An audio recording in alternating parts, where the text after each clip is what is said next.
ever been beaten, tortured, spit on, murdered? All of these things are all too real to me. I am Earl Spatterman. I am a father, a husband, and I am dying. My story starts 2 days ago on Shuttle Number 9. Mighty Number 9, they called it. The bastards thought it was so funny to call it that, seeing as though it was the only one to ever be taken out of orbit by an asteroid. I was working maintenance and had to fix the damn thing. You know that saying, it's not rocket science? Yeah, that one. Well, big news for you. This is a rocket, and this is rocket science, and it's really annoying when you're working on something important and you're getting heckled by a gaggle of idiots gallivanting around in uniforms calling themselves astronauts. I can't stand these idiots.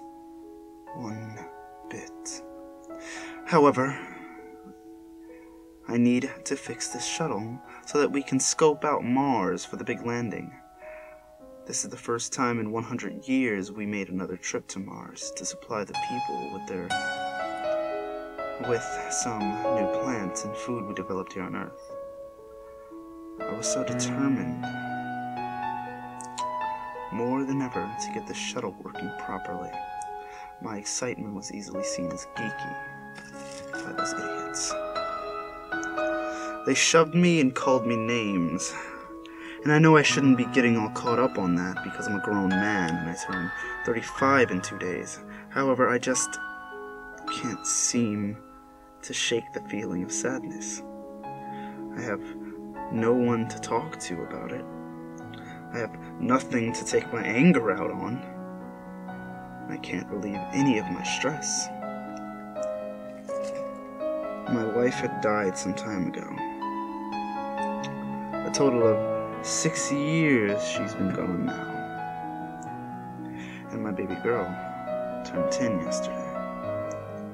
It's a shame Daddy couldn't be there for you on your big day, sweetie. As I sit here alone brushing a picture of you, I feel so warm and content.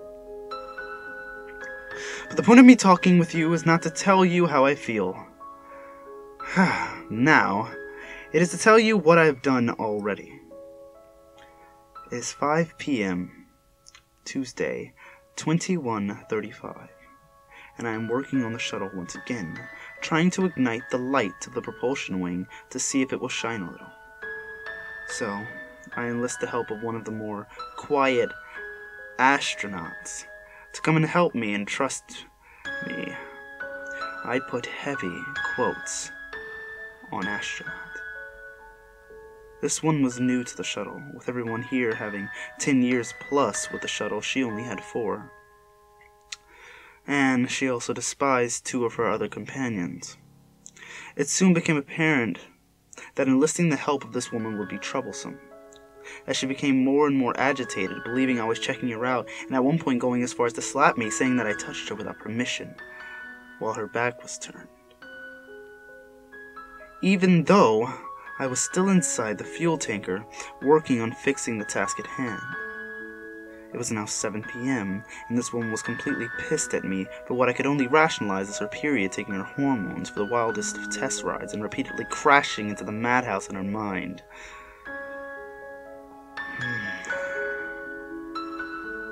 The day was now changed. It is 4:09 a.m., Wednesday morning, the exact hour and minute I was born.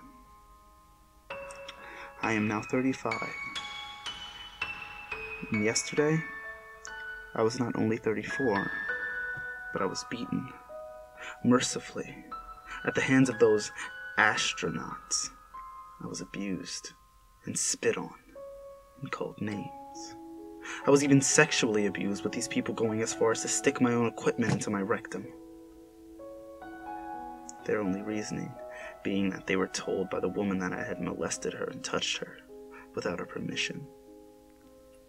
I have only one wish for my birthday, and that's for all of these people to disappear. have no family here. So I guess I have to do it myself. I have gathered you all here by way of sedation. Wake up, chums.